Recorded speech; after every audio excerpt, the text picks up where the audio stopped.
안녕하십니까. 오늘 사회를 맡게 된 주식회사 메세이상의 노현우입니다. 원활한 세미나 진행을 위해 핸드폰은 꺼주시거나 무음으로 전환해 주시기 바랍니다.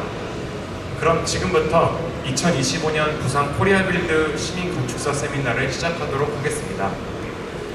오늘은 동명대학교 건축학과 이지영 교수님을 모시고 외양포 사라질 기억의 흔적, 부산 신공항이 품은 일제강점기 군사 요새 이야기를 청해보도록 하겠습니다.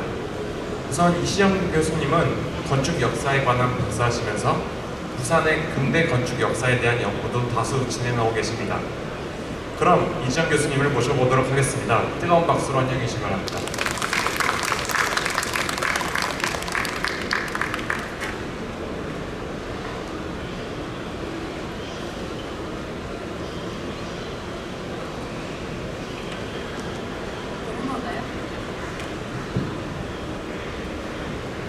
이지영입니다. 오늘 우리 외양포에 대해서 저희가 간략하게 그냥 이야기를 통해서 여행을 한번 떠나보는 걸 하려고 하는데요. 혹시 외양포에 대해서 가보신 분 계신가요? 외양포에 가보셨어요? 이제 이 외양포가 제가 제목을 저 박사 논문을 군사시설로 쓰기는 했는데 이번에는 시민강저라서 좀 제목을 길게 한번 제목만 봐도 무슨 얘기를 하는구나 알 수 있게끔 좀 길게 풀어봤습니다. 가보신 분들은 아시겠지만 이제 이 외양포가 사라지게 되죠. 그죠? 이제 없어지게 되는데 그럼 얘가 뭐 때문에 지어졌고 뭐 때문에 사라지게 되는지 과정에 대해서 한번 오늘 같이 여행을 떠나보려고 합니다. 저는 일제강점기 군사시설로 박사를 받았거든요. 그 일환으로 안에 들어가 있는 내용들인데 오늘은 우리 시민 대상이라 조금 어려운 내용들은 빼고 쉽게 하려고 제가 조금 노력은 했습니다만 혹시 나중에 한번 들어보시고 궁금한 점 있으시면 언제든지 질의해 주시면 제가 아는 데까지 답변을 성실하게 해드리도록 하겠습니다. 우리 외양포라고 하면 빠질 수 없는 것들이 요 진해만 요새라는 것들입니다. 혹시 지심도 아시나요? 지심도? 오늘 지심도 얘기도 조금 할 텐데 우리 지금 현재 진해만 요새라고 일본 군이 와서 지었던 요 지금 바운드리가 보시려나? 요 안에 전체가 진해만 요새 안에 있는 것들입니다. 그 중에 저도 우리 지금 거가대교가 지나가는 여기에 지금 선으로 보이는 거가대교가 지나가는 저도가 있고요. 대통령 별장이 있는 곳입니다. 그 저도와 외양포포대가 빨간색으로 되어 있죠. 그죠? 같이 지어졌습니다.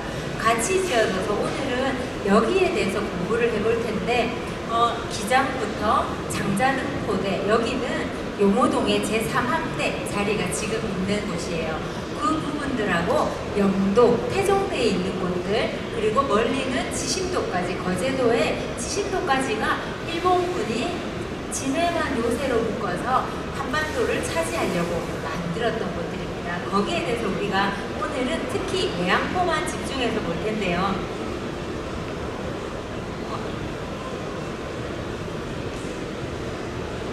죄송합니다. 우리 지금 진해만 요새를 일본군이 지을 때 언제 지었어? 라고 묻는다면 1904년도에 지었습니다. 제가 나중에 정리를 한번 해놓긴 했지만 우리 주권을 잃은 날이 언제입니까? 한일병합 우리 1910년에 주권을 잃었는데 주권을 잃기 전인 1904년도에 주권을 우리 한국에 들어와서 포대를 건설하게 되었거든요. 거기에 대해서 우리가 보려고 합니다. 우리 아까 제가 마킹을 해놨던 표시를 해놨던 포대들이 시기별로 순서대로 쭉 나와 있기는 합니다. 제가 시간이 허락되면 조금 더 자세히 보여드릴 텐데요.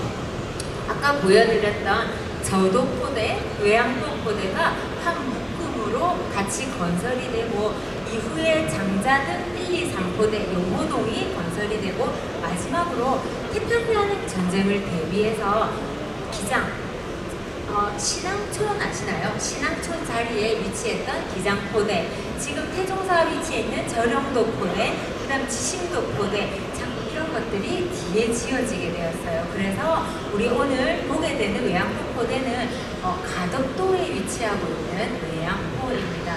우리 한동안 지금 외양포를 방문하셨던 분들은 다크 투어리즘 이런 일환으로 보셨을 텐데, 우리 역사, 이제 국립국어원에서는 역사 교훈 여행이라고 해서 과거에 우리가 이런 아픈 추억이 있었던 것들을 이제 다시는 겪지 말자는 의미에서 우리 보통은 이렇게 다크 투어리즘을 한다 그죠. 근데 진비록, 우리 기억나십니까? 조선시대 때 서해 류성룡 선생이 적었던 글인데, 과거의 잘못을 우리가 이제 징계해서 앞으로의 후환에 대비한다.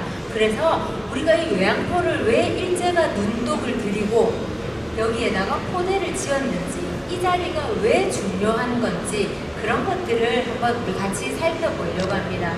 제가 공부했던 것들은 건축 생산사라는 거라서 누가 언제 어떻게 어떤 물자를 가지고 지었나, 어떤 목적을 가지고 지었나를 공부하는 학문이라서 이 외양포도 일본 군이 와서 지은 거는 아닌데 정확하게 누가 무슨 목적으로 지었지를 오늘 깊이 한번 보려고 합니다.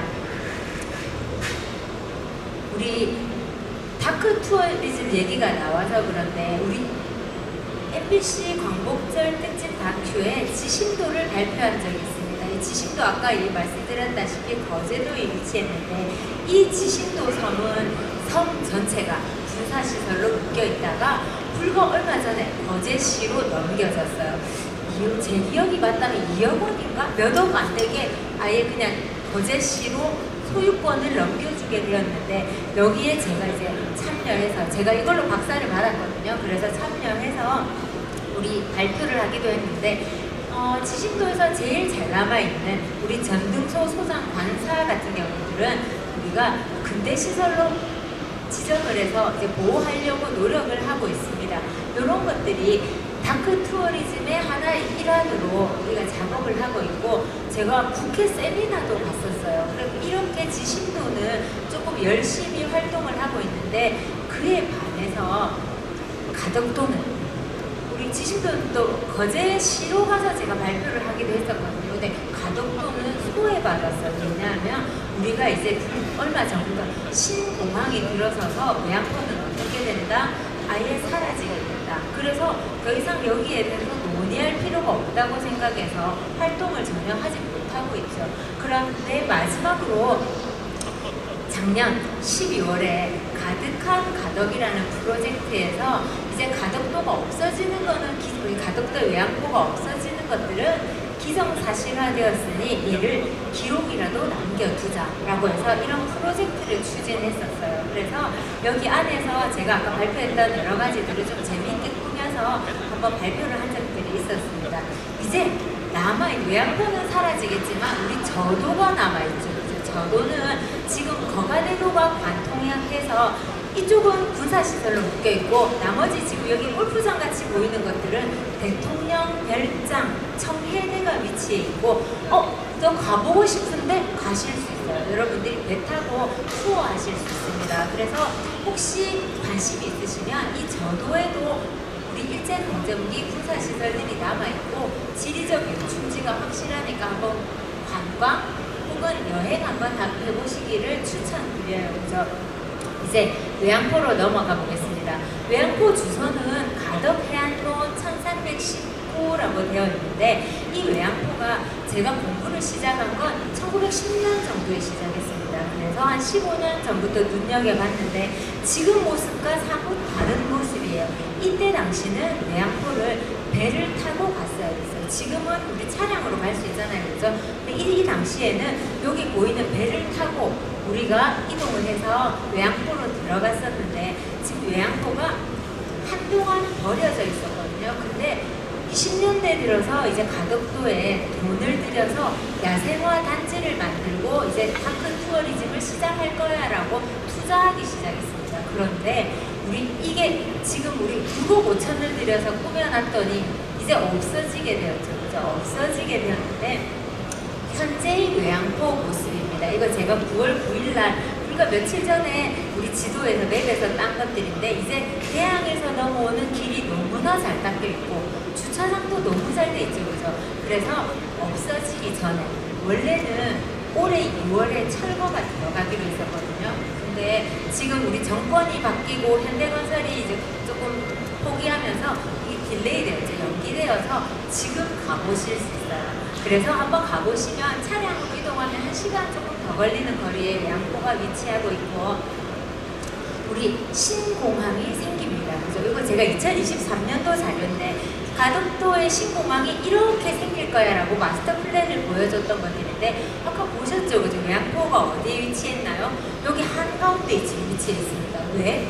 왜 외양포지? 라고 얘기하면 자, 외양포는 우리 설명 한 번 더 드리겠지만 얘는 군사시설로 묶여 있어요. 소유권이 누구다? 국방부 소유예요. 그래서 정권들끼리 위에서 나누기가 좋잖아요. 그래서 외양포를 중심으로 쌍둥이로 약속을 하고 진행을 하게 되었죠. 이렇게 만들어져 있습니다. 지금 여기 보이는 이 자리가 외양포 자리예요. 그래서 이제 외양포는 추억 속으로, 기억 속으로 사라질 텐데 우리 외양포 자리 제가 마킹을 해봤거든요. 그래서 얼마나 중요한 자리길래 신공항도 들어오고 일본군도 탐을 내고 다 탐을 내지? 이제 우리가 한번 보도록 하겠습니다. 근데 아르케 뉴스를 보니까 또 조금 지연이 된대요.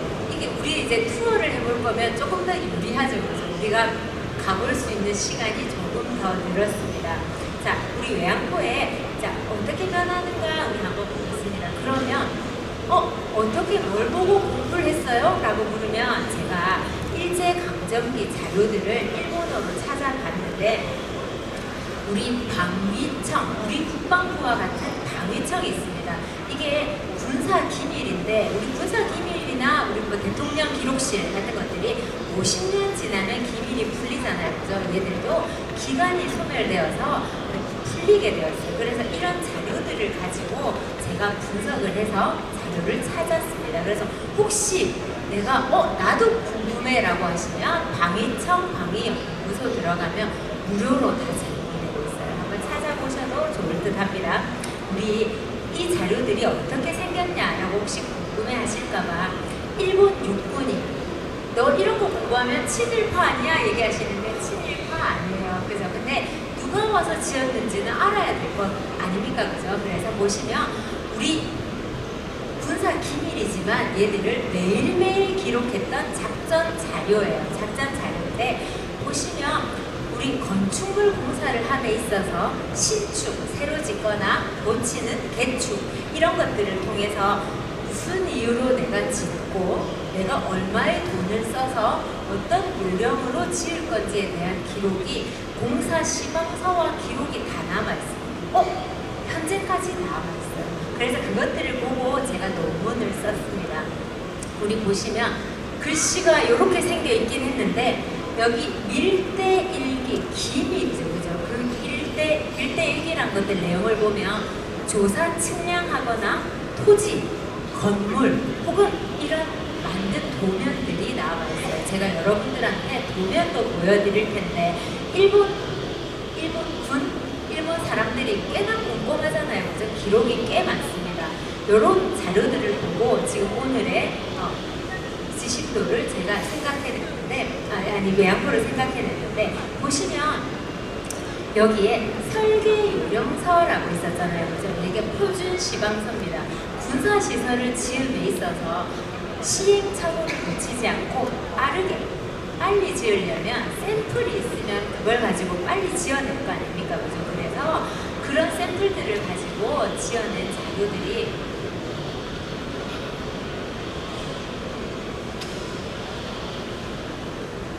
이렇게 생겨 있습니다. 이것들은 보시면 지금 현재는 여러분이 외양포로 가셔도 없어요. 철거되고 없는데 지유고라고 부르는 겁니다. 말 그대로 기름 탱크예요. 기름 탱크. 그래서 총기용 기름 저장 창고 모습인데 창이 없고 쇠문으로 되어 있고 우리 총기를 보관하는 곳 바로 앞에 기름 저장 창고인데 이것도 샘플이 있는 거예요. 도면이 있어요. 이런 도면들로 밑에 보시면 사쿠라 연대에 있는 기름 저장 남창고입니다. 모양이 거의 흡사하죠. 그래서 그런 샘플들을 가지고 빨리빨리 지어냈던 일본군의 치밀함을 볼 수 있는 자료입니다. 우리 이런 샘플들도 또 한번 더 살펴보기로 하고 한번 넘어가 보겠습니다. 외양포는 가덕도 외성이 있었던 자리죠. 그죠? 그래서 임진왜란 당시에는 외병의 초침지, 외병이 올라와서 부산에 제일 먼저 올라왔던 자리이기도 하고 외성이 지어지기도 하고 강화도 조약 이후에는 우리 식민주의 침략의 시발점이 되었던 자리입니다. 또 러일 전쟁 당시에는 우리 주권이 살아있음에도 이 자리는 무조건 러일 전쟁이 이기려면 선점해야 되라고 해서 토지를 무단 침탈하고 외양포 요새 같은 요새를 짓기도 했었죠. 그죠? 이후에는 우리 태평양 전쟁을 대비해서 보강을 했다가 이제 전쟁이 끝나고 항복을 하고 일본들이 나간 이후에는 미군들이 들어와서 살다가 현재까지 이제 일반인들에게 토지는 국방부 소유지만 건물을 분양해서 살고 계시고 있습니다. 우리 축성된 외성을 보면 임진왜란 당시에 축성, 가덕익성, 송진포 외성 이런 것들을 지었는데 일본인들이 유심히 보니까 이 자리는 군사 요충지야. 점을 찍어놓죠. 올라와서 외성은 누가 지었습니까? 일본군이 지었죠.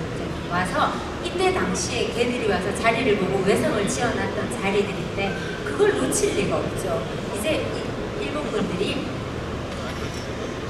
러일 전쟁을 대비하기 위해서 자리를 찾고 있을 때 제일 먼저 눈에 띄는 것이 외양포가 되었습니다.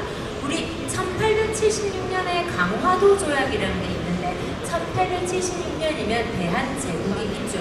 근데 조선은 일본 항해자로 하여금 해안 측량을 허용해 해안 측량을 허용하는 것 자체가 이제 앞으로 전쟁이 일어나게 되면 상륙 지점을 내 마음대로 정할 수 있는 우리 모든 걸 보여주는 거야. 그죠? 이것들이 식민지 침략의 시발점이 되는 것들인데 나라가 힘이 없으니 이런 것들을 허락하게 되었죠. 이런 걸 허락하게 되어서 보시면 러일 전쟁이 1904년 5년에 이루어집니다. 외양포가 이 시기에 지어져요. 외양포가 이 시기에 지어지고 일사늑약이 1905년 우리 러일 전쟁이 끝나고 나서 우리가 주권은 살아있지만 속국이 되는 거죠. 보호국이 되는 시기인데 10년은 우리가 이제 한국이 아니야. 이제 조선으로 전락하게 됐죠. 그죠? 이 시기들을 기억해 놓으시고 외양포를 보시면 외양포는 러일 전쟁을 대비해서 일본이 러시아와 일본의 전쟁을 대비해서 한국에 포대를 지은 거예요. 아픈 역사죠. 그죠? 이렇게 되어 있습니다. 그럼 진해만 군항지라는 게 있는데 군항지는 도대체 누구를 위해서 지었어? 한번 우리 보겠습니다. 우리 1906년 이때는 우리 주권이 있다 없다? 있을 때죠. 그죠? 근데 의정부 참정 대신이 창원에 공문을 내립니다. 통감부에서 특정한 위원으로 통감부에서 지정한 사람으로 군항 경계를 세워라고 공문을 보내요. 이것들은 이제 군항지를 만드는 것들을 일본 입맛대로 하고 싶은 거죠. 그죠? 보시면 박의병이라는 사람이 나타납니다. 이 사람은 군용지 조사국장.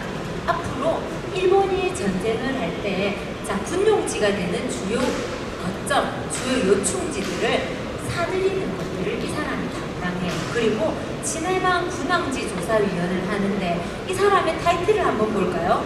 일본군 3등 훈장을 받았어요. 우리 이거 뭐라 부릅니까? 친일파라고 불러요. 그죠? 이 사람이 경기도 철도조사위원도 하고 진해만 군항 조사위원도 했는데 완전한 친일파예요. 그리고 이 사람이 하는 대로 진행하는 것이 누구의 뜻이야? 일본의 뜻이야. 일본군 입맛대로 움직여주는 거다. 그죠? 그래서 이 사람이 앞장서서 우리 진해만 군항을 만들게 됩니다. 이것들은 우리 실제로 나왔던 것들인데 군항이 정해졌다가 우리 가덕도 거제도에서 낙동강까지 확장되고 그 다음에 마산까지 추가되어서 보시면 1911년 이때는 우리가 이제 주권을 잃은 때죠. 그래서 이때 진의 군항이 완성됩니다.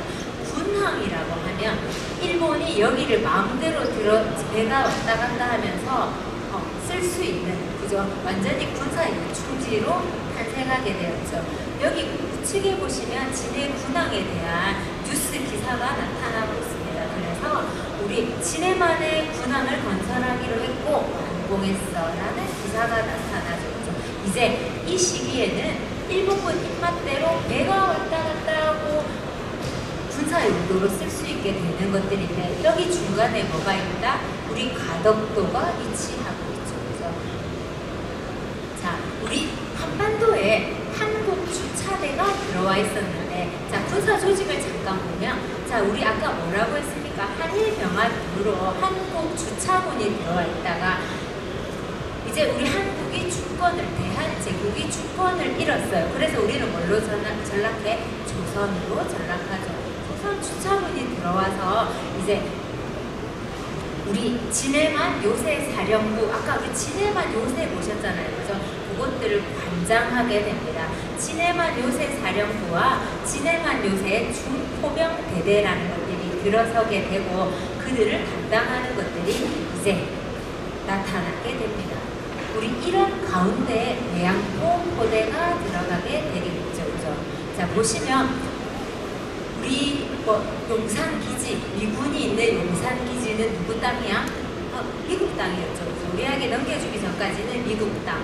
그리고 한국 주차군, 조선 한병대가 들어왔던 것들도 다 일본 땅이었어요. 거기 기록들이 이렇게 남아있는데 일제가 이미 대한제국기에 깊숙하게 우리 안으로 들어와서 좌지우지하고 있었던 것들은 이미 잘 알고 계시죠. 그죠? 자, 우리 한번 넘어가 보면 왜 여기가 중요해? 라고 하는 외양포가, 자, 여러분 잘 아시는 부동항, 그죠? 러시아 입장에서는 한반도 중에서도 여기 밑에 있는 이 부동항이 꼭 필요했고, 일본에 있어서는 대륙으로 넘어가기 위해서 혹은 러시아를 견제하기 위해서 무조건 책임져야 되는지, 무조건 자기들이 차지해야 되는 중요한 땅이었어요. 이것들이 마산포 사건을 비롯해서 우리가 나타나게 되었는데 이 가덕도와 아까 진해 군항이, 그러니까 마산포를 포함한 진해 군항이 일본의 입장에서는 절대 놓치면 안 되는,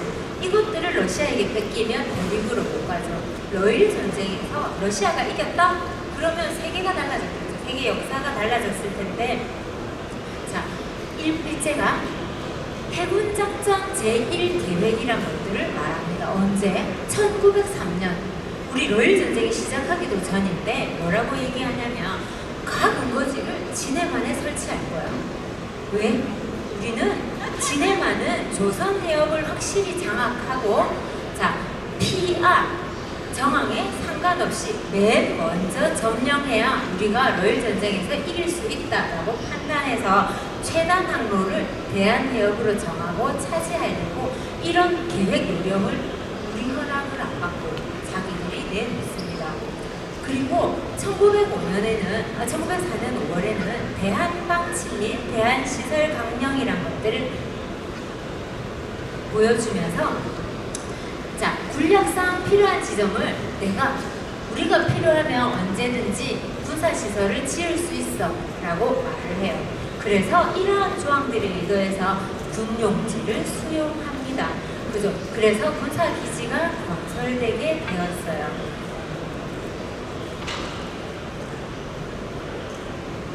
이게 잘 안 되구나. 우리 송진포가 근거지가 생기게 되는데, 송진포는 아십니까? 송진포가 바로 옆에 있는데 거제도 북면에 위치하고 있습니다. 우리 공문을 한번 보면, 한국 공문이에요. 보시면 송진포에서 군함 5척, 일본군 군함 5척이 와서 군병과 목재들을 내려놓습니다. 그래서 자기들이 군사시설을 짓는 거야. 그랬더니 어떻게?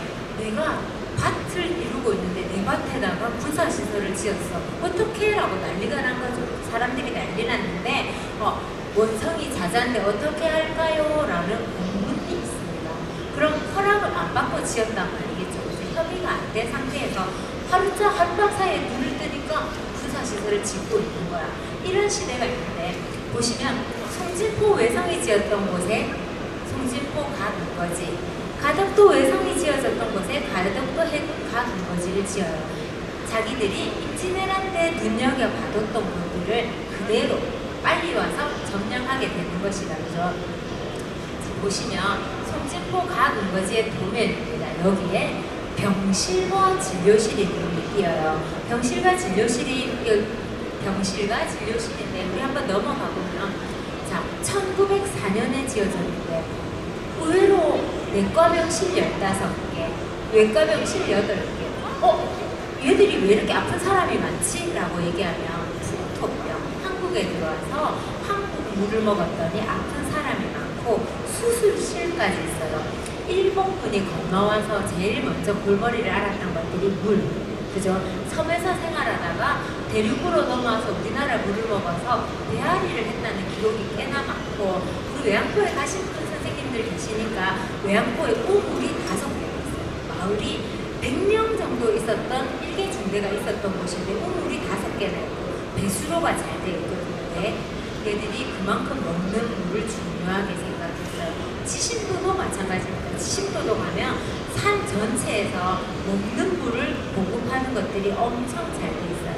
그런 송진포 사례들을 왜 이걸 보여드리냐면 가덕도는 병원 자료가 없어요. 그래서 송진포에 보시면 일본군들이 얼마나 오래 있으려고, 그죠? 와서 병원도 짓고 막 했던 기록들이 나타나고 있습니다. 이제 1904년 5년에 거쳐서 러일 전쟁을 대비해서 외양포와 저도를 이제 포대를 건설하는 내용들을 우리가 보려고 합니다. 우리가 볼 텐데 누가 지었어? 라고 묻는다면 기록이 있어요. 제3 임시축성단이라는 사람들이 와서 건물을 짓습니다. 이름도 있어요. 공병소자 마스이 쿠라노스케란 사람이 와서 포대 공사를 합니다. 얘들은 러일 전쟁을 대비한 것들이기 때문에 아까 가덕도와 저도를 끼고 이렇게 요 앞바다만을 지키게 되는 것들인데 한반도 전체에 대한 식민지를 노리고 있었죠. 그렇죠? 그리고 대륙 진출까지의 전초 작업으로 굉장히 빨리 짓습니다. 우리 한번 기록을 보시면 우리 기록들을 제가 쭉 열거를 해놨는데 우리는 여기까지만 보면 됩니다. 우리 1904년에 외양포에 중대가 들어오고 제2중대가 들어오고 바로 1905년 1월에 공사가 완료됩니다. 완료되어서 쭉 쓰이다가 1909년 이때 지나면 뭡니까? 우리 한일 병합이 되잖아요. 그때부터는 마산으로 넘어가서 크게 쓰다가 태평양 전쟁 이후에는 부산 요새로 쓰이게 되는 거죠. 부산으로 넘어와서 부산 요새가 만들어지게 되는데 진해만 요새 사령부가 그 조그만 외양포에 들어오게 됩니다. 우리 기록을 한번 보면 이 기록에 진해만 요새 제1지대 제일 중요한 땅이야. 너네 진해만 요새 이만큼 있는 데서 제일 중요해 라고 얘기하는 진해만 요새 제1지대 표시가 있어요. 그런데 여기 보시면 진해만 요새 제1지대라고 파놨는데 이거 이제 해방되고 나서 다들 발에 불러 차이는 거야. 그래서 민가에서 자기들 담에 그냥 지주대로 쓰고 있습니다. 그죠? 우리 요새 사령부, 이제 요새가 들어왔으니 사령부가 있을 텐데 1904년 8월에 외양포로 들어와서 공사를 시작해서 석 달 만에 완공돼요. 그리고 여러분이 보고 계시는 외양포 포대는 석 달 만에 지어졌어요. 근데 그런 거 치고는 굉장히 규모가 크잖아요. 그죠? 자, 이런데 러일 전쟁이 터진 이후에도 불구하고 이렇게 빨리 완벽하게 지은 것들은 이만큼 가덕도가 요충지라는 걸 보여주는 것들이고, 그리고 소규모 병력이 들어갔잖아요. 그죠? 자, 제2중대밖에 안 들어가 있었는데 사령부라는 이름을 주게 됩니다. 이것들은 외양포가 엄청나게 중요하다라는 것들을 역사적으로 보여주고 있죠. 그죠? 자, 여러분 가보시면 외양포에 혹시 가보시면 우리 비석이 있습니다. 이 비석은 제가 직접 찍은 사진인데 과거에는 입구에 이렇게 위치하고 있습니다. 지금은 가보시면 얘가 그대로 이쪽 벽에 붙어 있어요. 지금은 벽으로 옮겨놨는데 입구에 위치하고 있습니다. 들어가 보시면 여기 이제 사령부가 생겼던 자리야 라고 보여주는 것들인데, 자, 언제 지어졌냐고 하면 이 비석을 1936년에 지어졌어요. 사령부는 아까 1900 초반에 지어졌는데 왜? 라고 얘기하시면, 우리 태평양 전쟁 대비해서 만주까지 이제 뻗어나갔던 일제가 우리는 여기를 지배할 수밖에 없고, 러일 전쟁에 대해 정당성과 대륙에 대한 침략을 정당화하기 위해서 이런 작업들을 많이 해요. 1930년대. 그래서 얘도 사령부가 생기고 바로 지은 게 아니야. 사령부가 생기고 지은 게 아니고 36년에 이 비석을 세웠는데, 보시면 31년이 경과한 후에 이 시기는 이미 일제가 돈도 좀 떨어지고 수세가 조금 올릴 때라 그죠. 1930년대니까. 근데 우리가 얼마나 이게 정당한지를 보여주려고 만든 겁니다. 다른 사례로 보시면 여기 이제 앞뒤 사진들 지금 가보시면 얘는 어떻게 보관할지 잘 모르겠는데, 이건 제가 15년 전에 찍은 사진이라 좀 선명한데 지금 가보시면 글이 잘 안 보여요. 훼손돼서. 근데 자, 거제시 사등면의 취도기념비 1935년에 자, 러일 전쟁이 이긴 지 30년이 지났는데 얘를 지어. 또 송진포, 아까 우리 송진포 봤었잖아요. 그죠? 송진포에도 이런 연합함대 근거지 기념비라는 것들을 31년에 짓습니다. 이 시기가 일본이 수세에 조금 몰리면서 너네 힘을 내봐. 우리가 세계를 지배하려면 조금 더 힘을 내자라는 의미에서 우리의 침략을 정당화하기 위해 돈을 들여서 만든 시기. 그래서 이 비석이 그 시기에 지어졌어요. 자, 그럼 아까 얼핏 제가 말씀을 드렸지만 누가 지었어? 라고 묻는다면 이게 제3 임시축성단, 그죠? 그 중에서 혹시 우리 남자분들 많이 계신데 공병 나오신 분 계신가요? 공병 없으신가요? 공병이 보통은 우리 군사시설을 짓고 교량을 짓고 막사를 짓고 하는 일들을 하지 않습니까? 그죠? 일본 육군성에 공병이 있어요. 근데 공병한테 시키지 않고 이런 요새 건설은 축성부라는 사람들을 별도로 꾸려서 빠르게 요새만 짓는 사람들을 만듭니다. 용의주도 하죠, 그죠? 우리 내용을 한번 보면 우리 육군성 안에서 우리 공병국이 있었는데 이 안에 축성부라는 걸 만들어요. 그래서 축성, 요새를 담당하고 무기를 포대 같은 데 들어가는 무기만 하는 병기청까지 넣게 됩니다. 그리고 45년에 축성부는 해체돼요. 이제 더 이상 세계로 뻗어나가서 침략을 안 할 거잖아, 그죠? 그렇게 만들어지는 것인데, 축성부 자체가 보시면 국방용 방어용, 우리가 보는 건축물들, 그다음 포대 시설들을 만들게 되는 일들을 합니다. 그래서 축성부 우리 내용을 조금만 더 보면 천왕 밑에 직속으로 들어가요. 그리고 축성부 본부장 요새 건설 실행위원장이 있고 그 안에 우리를 지었던 진해만 지부가 들어가게 되겠습니다. 다시 한번 더 보면 천왕 밑에 요새 건설 실행위원장이 자, 진해만 요새를 지어야겠어. 뭐 때문에 거기에 대한 일들을 보고하고 건설 설계 요령서, 아까 샘플들이 있었죠, 그죠? 이런 샘플들로 막사는 이렇게 짓고 관사는 이렇게 짓고 포대는 이렇게 지어라 라는 샘플들을 발송하고 조사를 시킵니다. 그래서 몇 개 중대가 갈 건지 파악을 하고 설계 요령서에 따라서 포대는 이 위치가 좋겠다. 그리고 무기의 종류는 몇 킬로미터까지 커버할 수 있는 무기가 좋겠다라는 것들을 입안해서 작업을 하게 되죠. 굉장히 용의주도합니다. 이 시기가 공문이 올라갔다 내려갔다 하는 것들이 우리는 지금 인터넷 시대라서 몇 초 안 걸리죠. 그죠? 이때는 사람을 보내서 공문을 보내야 하는 시기였는데 천안까지 올라갔다가 내려오는데 불과 보름밖에 안 걸렸어요. 엄청 빠른 거죠. 그죠? 엄청 빠르게 공문이 올라갔다 내려갔다 하는 자료들을 우리가 확인할 수 있습니다. 그래서 진해만 집으로 내려오게 되면 자, 땅은 어떻게 할 건데? 이제 군용지를 뺏어서 우리가 포대를 지어야 하니 군용지나 토지를 어떻게 취득할 건지, 측량을 어떻게 할 건지를 자, 진해만 지구에서 담당하게 됩니다. 우리 이렇게 많은 진해만 군항 안에 진해만 요새를 짓는데 우리 외양포는 임시 축성단이 짓게 되고 이후에 지어지는 영도, 기장 이런 데들은 이제 뒤에 다른 보라색으로 나타나는 그룹들이 짓게 되게 됩니다. 이 사람들에 대한 자료가 있습니까? 있습니다.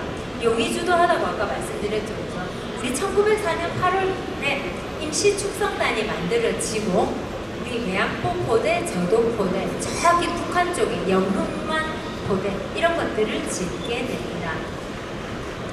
우리 보시면 아까 제가 저도와 가덕도를 연결하는데 이렇게 지금 동그라미를 쳐놨지 않습니까? 그죠? 이 부분이 여기서 포를 쏴서 커버할 수 있는 데이에요. 이거밖에 안 돼요. 얘는 이 외양포 포대의 목적은 뭐다?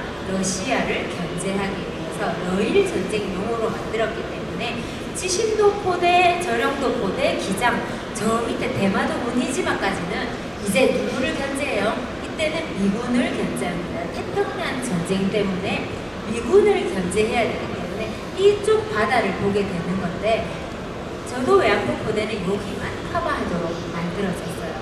그래서 우리가 여기에 대해서 한번 살펴보면 임시 축성단은 자 아까 마스이 쿠라노스케라는 사람을 필두로 해서 여기 사토루라는 사람까지 작업이 됩니다. 이렇게 되면 이 빨강색 왜 칠해놨을까요? 기록이 있어요. 여러분 얼굴을 한번 보여드릴게요. 자, 부산대관이라는 책이 있습니다. 일본이 와서 한국에서 우리가 얼마나 잘했는지 보여주는 책이에요. 그 책에 이 사람이에요. 이 쌍꺼풀 진한 이 사람이 우리 제3임시 축성단 외양포를 이끌었던 우두머리입니다.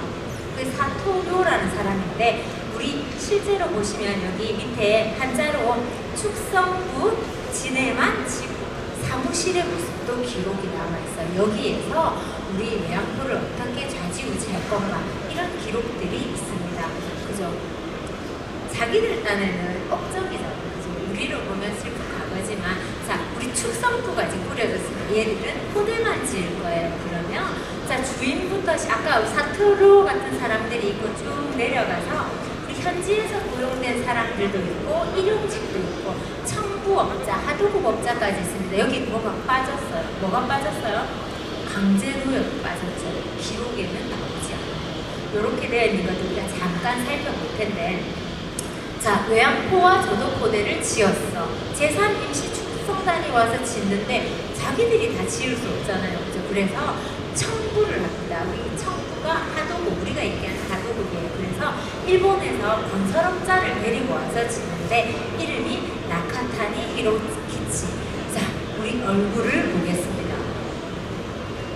우리 원래 청부라 하면 여러분 혹시 시미즈 이런 거 들어보셨어요? 시미즈 건설 일제강점기 때 일을 많이 해서 우리 현대건설, 삼성건설처럼 크게 된 업체들인데 이 업체랑은 조금 다르지만 우리 아까 제3임시 축성단의 청부를 받아서 실제 보이는 이 사람이 외양포 포대를 지었어요.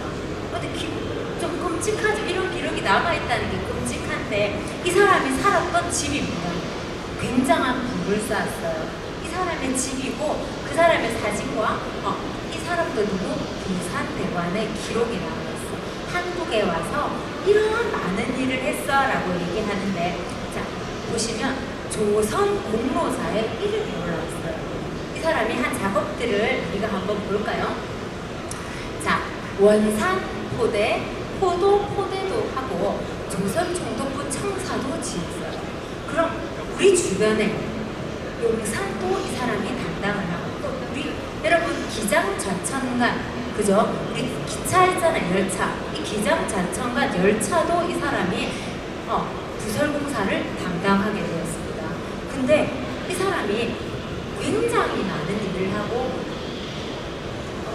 짧은 시간에 돈을 많이 벌었단 말이죠. 근데 자료를 계속 찾다 보니까 이 사람 아들이 양자 때 어디서 일을 했냐면 육군성에서 일을 했어요. 그러면 우리 어떻습니까? 우리 아버지 일 소개해줄 만하잖아, 그죠? 그래서 유착 관계가 있었을 것으로 저는 추측합니다. 그래서 수의 계약을 맺고 작업을 했는데 아들의 파워가 있지 않았나 싶고, 또 자기 나카타니 히로키치의 동생인 나카타니 진조라는 사람은, 자 한번 밑에 볼까요?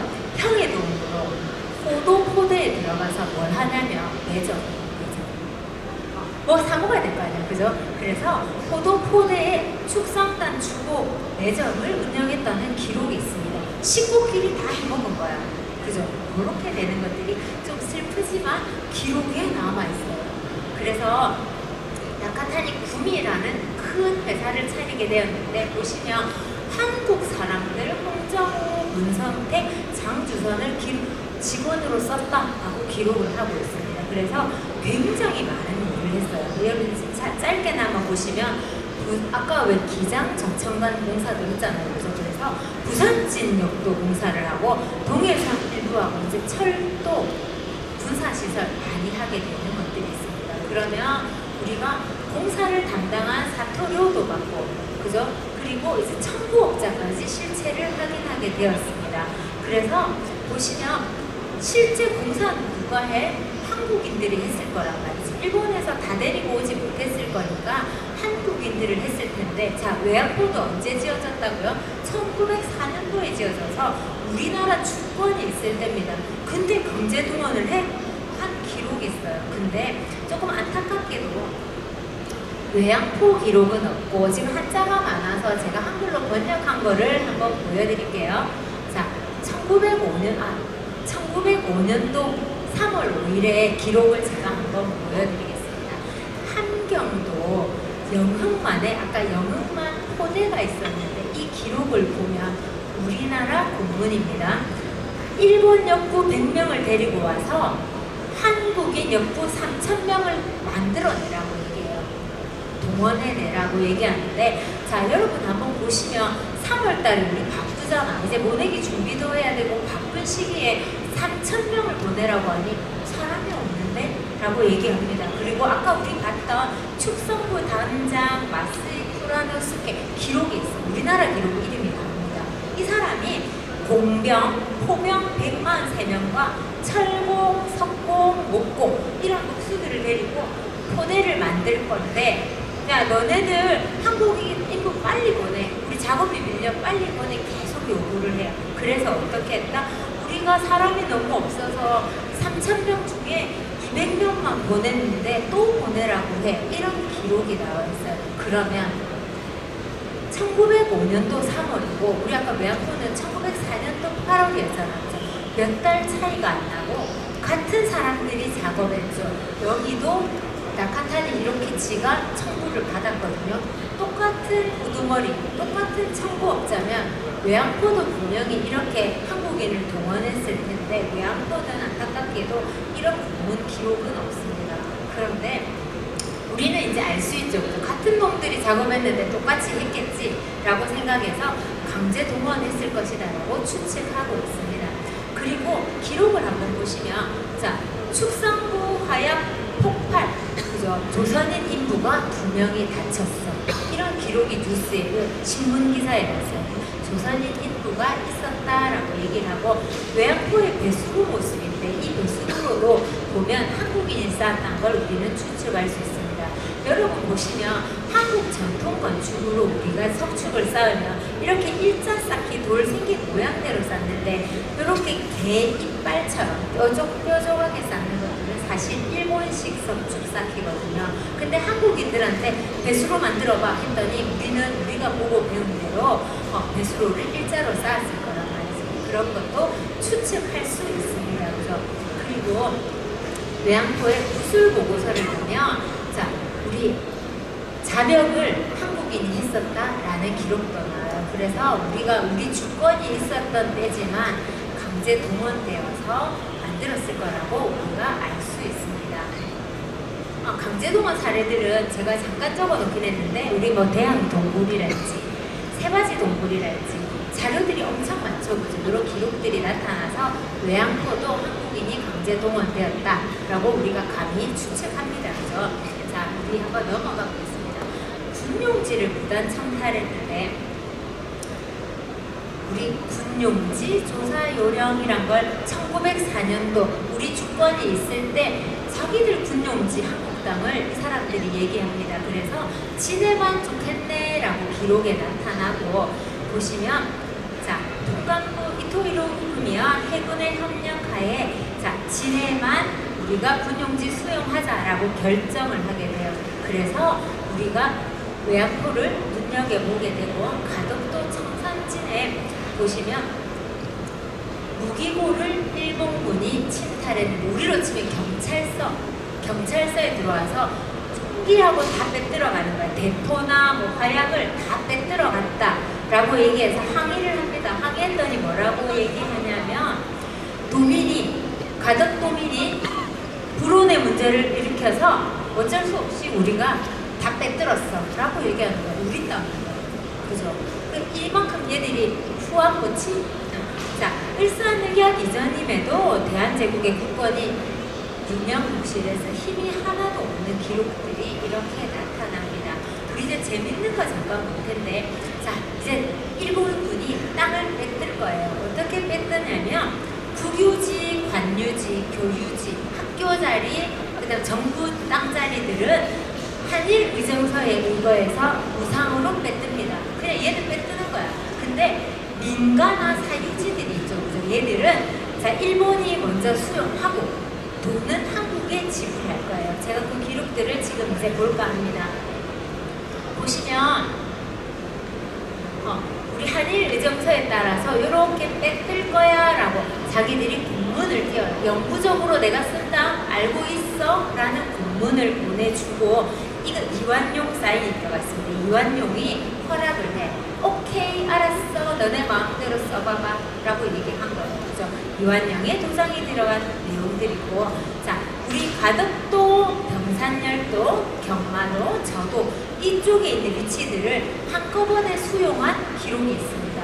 지금 우리는 거관대교가 지나가는 중요한 자리잖아요. 그죠? 그들의 눈에도 중요했나봐. 이 자리들을 뺏을 건데 보시면 이 기록에 국유지, 관유지는 아까 어떻게 한다고요? 무상으로 뺏들어.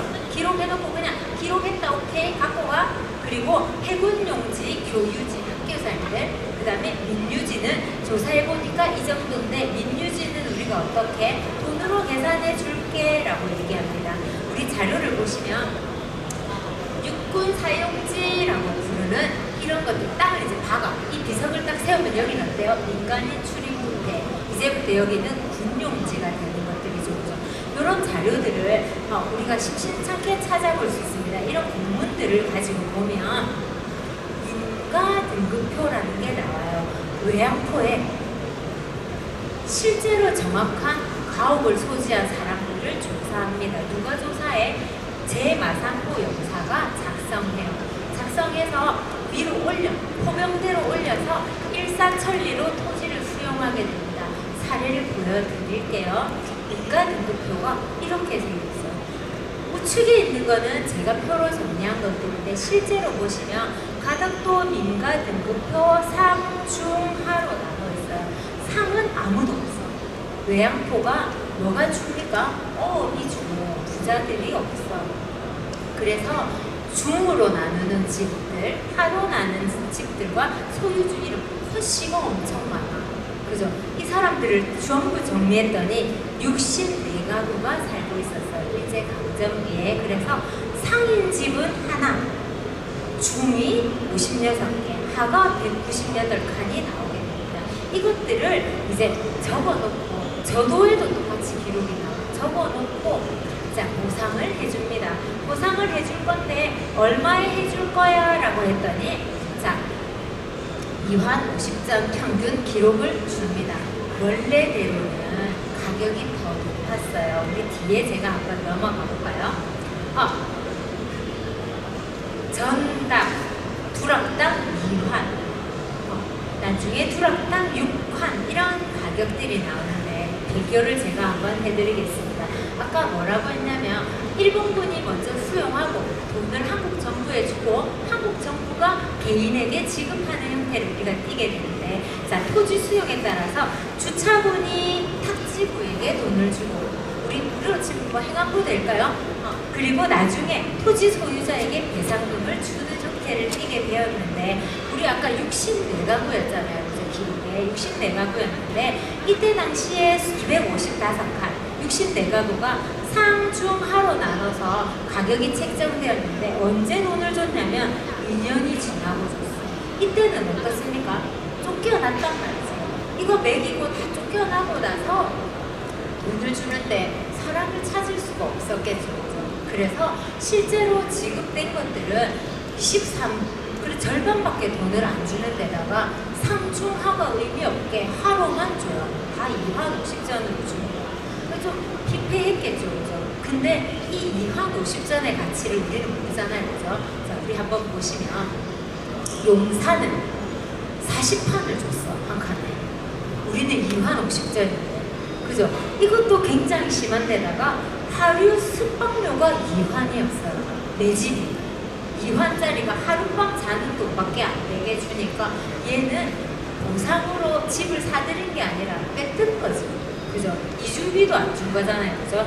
그리고 우리 아까 진해만 분황을 조사했던 사람들이 있었죠. 그죠? 우리 조사위원들 중에 아까 창원 부윤 이기라는 사람이 있습니다. 이 사람이 진해만 분황을 우리 조사할 거잖아. 그죠? 이 사람이 조사하러 다녔어.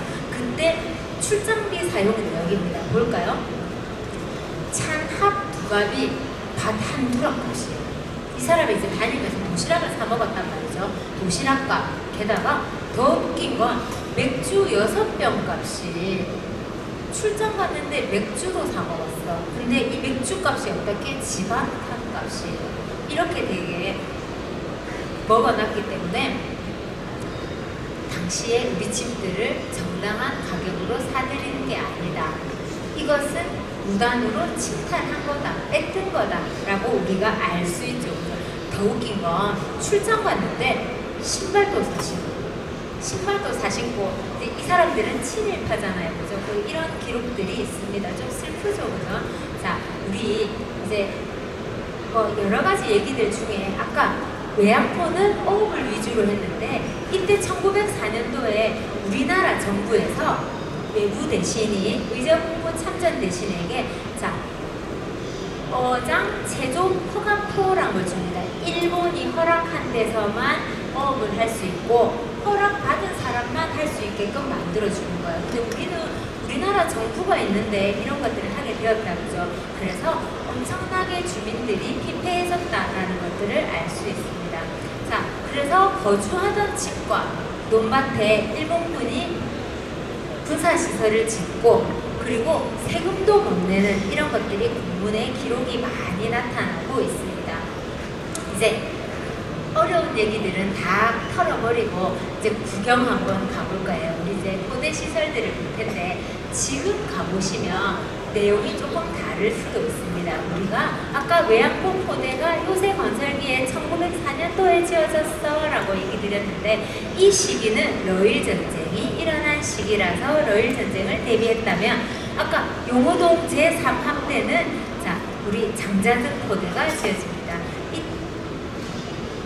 이 시기는 워싱턴 군축회의라는 걸 통해서 이제 너희 더 이상 군사시설 짓지 마 라고 했는데, 얘들이 어겨가면서 용호동 제3함대 자리에 있는 장자등 포대를 지었고, 이후에는 태평양 전쟁을 대비해서 이렇게 많은 것들을 짓게 되었죠. 그래서 그 자료들이 한국에 남아있고, 건축물들이 남아있게 되는 것들인데, 우리 이제 건물을 한번 쭉 보도록 하겠습니다. 외양포 포대는 러일 전쟁만 대비했기 때문에 28cm 유탄포라는 것들을 쓰게 돼요. 얘는 사정거리가 7,800m밖에 안 돼요. 왜? 요 앞바다만 지키면 되거든. 근데 역설적으로 지심도 포대 같은 경우는 22,600m. 아까 우리 지도에서 봤지만 멀리 미군을 보고 공격을 할 거라 멀리 대한해협 끝까지를 가야 되기 때문에 무기 자체가 다르게 됩니다. 그래서 우리 이제 쭉 한번 살펴볼게요. 자, 여러분 가보시면 이거 아직 잘 남아있습니다. 그죠? 이제 철거하기 전까지는 남아있는데, 어떤 자료를 썼어? 물어보면 어떤 무기를 썼어? 하면 이렇게 돌려가면서 쓰는 요 무기가 요 안에 그대로 들어가게 되는 거죠. 들어가게 되어서 우리가 28cm 유탄포라는 것들을 쓰고 얘는 최대 사정거리가 아까 설명드린 대로 7,800 여기밖에 안 돼요. 그 앞바다만 러일 전쟁을 대비해서 지키는 것들이고 우리 지신도 포대는 아까 22,000 넘는다 그죠? 얘는 캐논포라는 걸 써서 지신도 포대는 아예 생긴 모양이 다르죠. 그죠? 포대 모양이 다르게 됩니다. 이 도면은 제가 그린 건데 지신도 포대는 포대 양옆으로 탄약고 양옆으로 포대가 있어서 탄약고에서 꺼내서 대한해역을 보고 쏠 수 있도록 만들어 놓은 형태이라 조금 차이가 있습니다. 이거는 일본이 그린 지도예요. 그래서 가덕도는 28cm 유탄포 6개 설치했고 저도도 똑같이 저도에 6개 이 방향으로 쏠 거야. 그리고 경포대는 여러 방향으로 해서 우리가 러시아를 대비할 거야 라는 기록입니다. 이건 일본 공문에 나타난 기록이에요. 그죠? 자, 제가 맨 처음 갔을 때 매양포는 이런 형태였어요. 그래서 탄약고 안에 들어가면 염소똥이 가득하고 엉망이었거든요.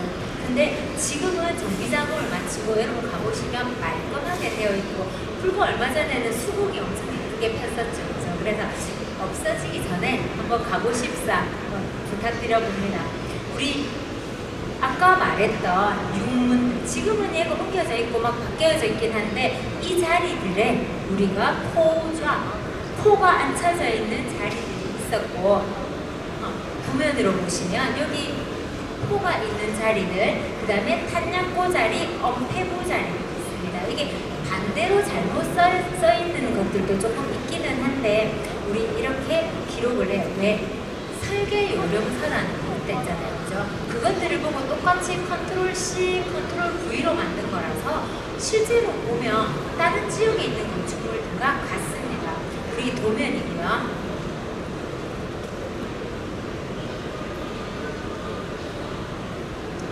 우리 뭐 포자 위치들에 따라서 여러분 가보시면 볼 수 있는 사진들이 있고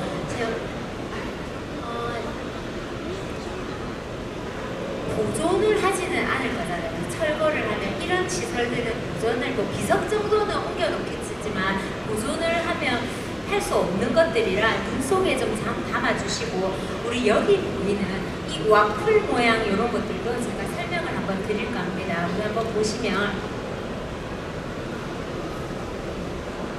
우리 아까 설계 요령서에 따라서 얘가 탄약고 자리고 지금 마이츠루 요새의 그림인데 마이츠루 요새 보시면 외양포와 동일하게 생겼어요. 생긴 모습들이 똑같죠, 그죠? 이렇게 생겨 있고 이것들이 일본에 지으나 한국에 지으나 동일한 형태로 지어졌다는 걸 알 수 있습니다. 왜? 그렇게 해야 시행착오 없이 빨리 지을 수 있어. 자재도 더 남지도 않고 덜하지도 않고 정해져 있죠, 그죠? 이렇게 짓는 것들을 보는데 우리 현재로는 여기에는 엄폐막사되어 있는데 사실은 이게 탄약고 자리입니다. 아까 우리 설계 요령서에도 탄약고로 되어 있었고 우리 설계 요령을 보면 이거는 외양포 설계 요령이긴 한데 창 2개를 설치하고 리놀륨을 깔고 막 설명이 나와 있는데 이 설명과 흡사한 것들이 아까 여러분 엄폐부로 되어 있다, 엄폐막사로 되어 있던 탄약고 자리들이거든요. 자, 이거는 넘어가고 아까 마이츠루 요새의 탄약고 모습이 우측에 보이는 겁니다. 외양포와 똑같죠? 쌍둥이로 되어 있어요. 여기 밑에 보이는 것들은 일본 내에 위치한 여러 포대들인데 동일한 형태를 띠고 있죠. 그죠? 탄약고 내부의 모습입니다. 우측은 혹시 가보셨다고 하냐? 여기 중간에 연결되는 방과 방이 연결되어 있거든요. 여기도 똑같이 방과 방이 지금 연결되어 있는 거 보이시죠? 그죠? 요만큼 치밀하게 똑같이 만들었던 거 확인할 수 있습니다. 이제 엄폐부 모습이고요. 이 그림들은 일제강점기 때 실제 집처럼 보이게 하려고 그려놓은 거예요. 뒤에 새로 그린 게 아니라 우리 비늘 판벽과 이런 것들 그림을 그려놓은 거 볼 수 있죠. 보시면 비늘 판벽 보이시나요? 이렇게 나무로 해서 해놓은 모양 그대로 만들어 놓은 걸 볼 수 있죠. 그죠? 자, 이제 옆에 아까 보였던 이 와플 모양 제가 말씀드렸는데 이 자리도 곧 국자는 소음을 흡수하기 위해서 만들었다라고 얘기하는데 실제로 보시면 이 기록에 여기 와플형 방음벽의 역할도 하면서 여기에 포탄 세워놓은 거 보이시나요? 그림에 포탄 3개씩 포탄을 저기에 세워놓고 전쟁이 나면 바로바로 포탄을 꺼내서 쓸 수 있도록 했다라고 일본에서 기록하고 있습니다. 불행인지 다행인지 일본이 이렇게 철저하게 대비했는데 대마도에서 레일 전쟁을 이제 거의 이기고 나서 여기는 실제로 쓰이지 않았죠. 그죠? 지심도도 쓰이지 않아서 아이러니하게도 그대로 남아있어요. 아직까지. 그죠? 이렇게 되어 있는 모습들입니다. 자, 포덴의 화장실들. 그래도 중대가 들어와서 있었으니 화장실들 모습들이 여러 개 보이고 있고 파보니까 이렇게 칸별로 화장실이 되어 있는 모습들이 있습니다. 그죠? 항상 여기는 말즈루 요새 모습인데 여기에도 포대 입구에 화장실이 있었다. 우리도 여기 입구에 위치하고 있습니다. 이렇게 생겨 있죠. 그죠? 자, 이제 건물들을 우리 말 타고 지나가듯이 한번 쫙 보실 텐데 이 사진들은 2010년도에 제가 찍어놓은 사진들입니다. 왜냐하면 현재는 엄청 많이 바뀌고 아까 말씀드렸다시피 땅은 토지는 국방부 소유고 건물은 민간인들이 소유하고 있어서 바꿀 수 과거에 태풍 매미 이전에는 좀 엄격하게 구분을 못하도록 했었거든요. 근데 태풍 매미 때 엄청났었잖아요.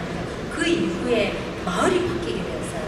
마을이 바뀌게 되고 그리고 육로가 개통되면서 마을이 너무 많이 변해서 제가 과거 사진들을 넣어놨습니다. 10년도 사진 아까 보여드렸던 것과 지금 사진은 사뭇 다르죠. 좀 많이 변했는데 한번 우리 마을을 좀 구경해 볼게요. 제가 여기 번호를 매겨서 위치 우리 실제로 여러분 가보시면 여기 주차장 해놓고 여기 뭐 낚시 매표소도 있고 매점 있고 하는 자리들부터 쭉 따라서 제가 번호를 매겨놨는데 우리 관사가 있습니다. 관사는 자 장교들이 쓰던 집 막사라고 표현한 것들은 일반 병이 쓰던 것들이에요. 이런 것들을 우리가 쭉 정리해서 지나가면서 한번 봅시다. 이런 도면에 나타났던 집들이 아직도 남아있어요. 이거 제가 그린 거 아니고 이 실제로 보면 가덕도 외양포 안에 있는 건물에 대한 내용들인데 도면이 나와있죠. 그죠? 이것들을 보시면 자 여기 동그라미 쳐놓은 것들이 우리 흔히 얘기하는 장교 집입니다. 이것들의 도면이 남아있어요.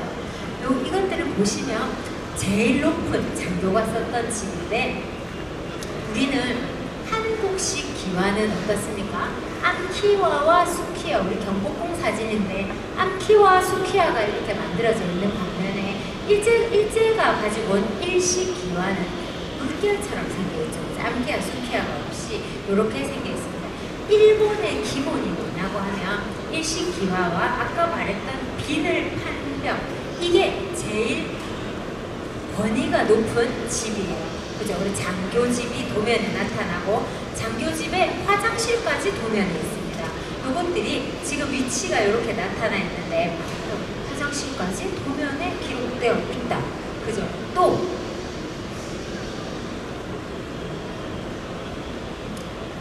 감시위병소 자리인데 아까 얘기했던 매표소 자리 이 자리가 우리 기록에 보면 과거에 제가 찍어놓은 사진들을 보면 여기 비닐 판벽이 그대로 남아있는데 매미 이후로 집이 바뀌었어요. 새 집으로 바뀌었어요. 내부는 별로 손을 안 대셨는데 외관은 손을 댔죠. 이렇게 돼서 우리 이제 포대 들어가려면 맨 처음에 위병소 있잖아요. 그걸로 썼던 형병들이 썼다는 기록도 있습니다. 이런 것들이 기록에 남아있고 그 화장실도 두 칸이죠. 그죠? 기록에 남아있는데 태풍 매미 때 소실되었어요. 화장실 쓰지 않거든요. 그 소실되어 있다. 자 그리고 사무실 자리들입니다. 제가 여기에 사무실이라고 표기해 놓은 것들은 골함석에다가 마무리해 놓은 것들 지붕재도 골함석을 써 놓은 것들이고 여기는 포대 사령부가 들어갔던 자리입니다. 우리 아까 위병소 자리에서 쭉 올라오면 길게 위치해 있거든요. 그 자리들이 이렇게 위치하고 있고 이게 지금 보시면 일식 기와로는 돼 있는데 비늘 판벽이 아니라 골함석 마감으로 되어 있죠. 건의가 좀 떨어져 있고 내부에 들어가 보면 마감이 다 그대로 되어 있어요. 그래서 이렇게 생겨 있다 한번 보시고 여기는 식량 배급소 자리입니다. 식량 배급소는 고람석 비닐 판벽에 낡아가지고 고람석 붙여놓고는 막 했는데 앞에 배급했던 자리가 나타나요. 이거 왜 식량 배급소인지도 어떻게 알아? 라고 얘기하면 우리는 다른 사례들을 통해서 볼 수 있습니다.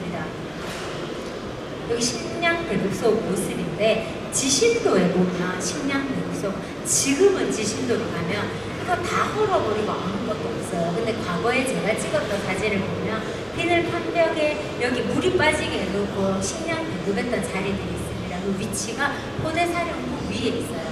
가까이서 먹을 수 있도록 이렇게 이루어져 있는 것들을 우리는 확인합니다. 그죠? 그리고 관사 일식 기와와 비늘 판벽이 되어 있으면 얘는 장교가 썼던 공간, 그리고 일단 막사라고 해서 사병들이 썼던 공간들이 있습니다. 이것도 색깔이 왜 이래요? 이거 이제 집주인들이 자기들이 색깔을 칠한 것들이죠, 그죠? 자, 이렇게 생겨 있습니다. 한 집인데 지붕이 달라. 왜 그런가요? 우리 좀 이따 설명 한번 드릴 테지만 안에 두 가구가 살고 있어요. 우리 집 지붕은 내가 고쳐 라고 해서 자기들이 알아서 고치는 형태라서 지금은 형태가 다릅니다. 자, 이렇게 우리 집 쭉 빨리 좀 지나가 보면 집의 형태들이 들어와 있죠. 그죠? 막사의 형태를. 얘들은 그레이드가 좀 낮은 게 보시죠. 일반 병이 쓰던 데는 내부도 들어가 보시면 좀 허름해요. 천정도 그대로 돼 있고 허름하게 되어 있습니다. 아까 우리 우물이 많았다고 얘기했잖아요. 그래서 여기는 관사입니다. 관사에는 앞에 다 우물들이 위치해 있어요. 장교들이 먹는 물 소중해. 그죠? 장교님은 소중하니까 우물들이 위치해 있고, 이 집 같은 경우는 네 집이 들어가 있어요. 길거든요. 그래서 네 집이 들어가 있는 형태 막사입니다.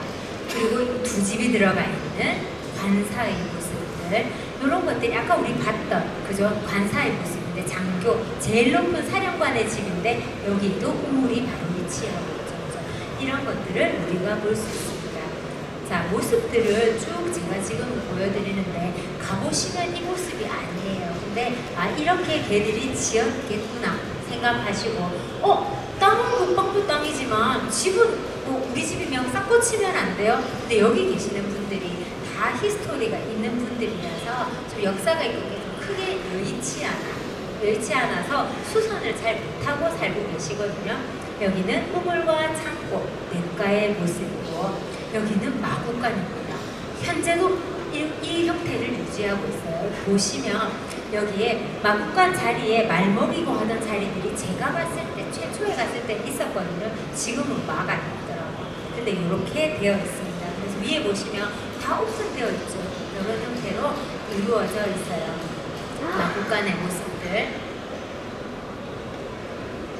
이제 우리 19번 아까 보여드렸던 지우고, 그죠? 기름 창고. 이 위에 실제로 지금 기단만 있고 새로 지어졌는데 총기 보관했던 곳들이라 기름들, 총에 쓰는 기름들 보관했던 장소들이 있습니다. 자, 우물들 모습, 그죠?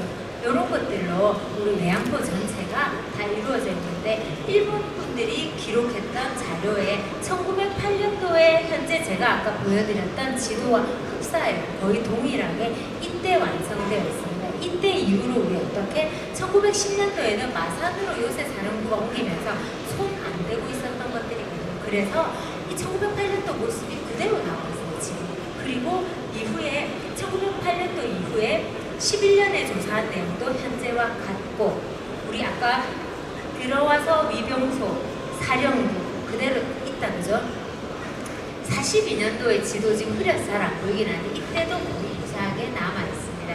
이렇게 외양포가 해방 때까지 유지가 되었다가 미군에게 넘어가고, 자, 한번 보시면 미군들이 와서 다 있었다 뭐 이런 얘기들이 구술 자료에 나타나 있어요. 그때는 일본군이 다 포하고 뭐고 다 버리고 가서 천지백갈이었어 라는 기록이 있는데 어느 순간 다 사라지고 없죠. 다 사라지고 없었어.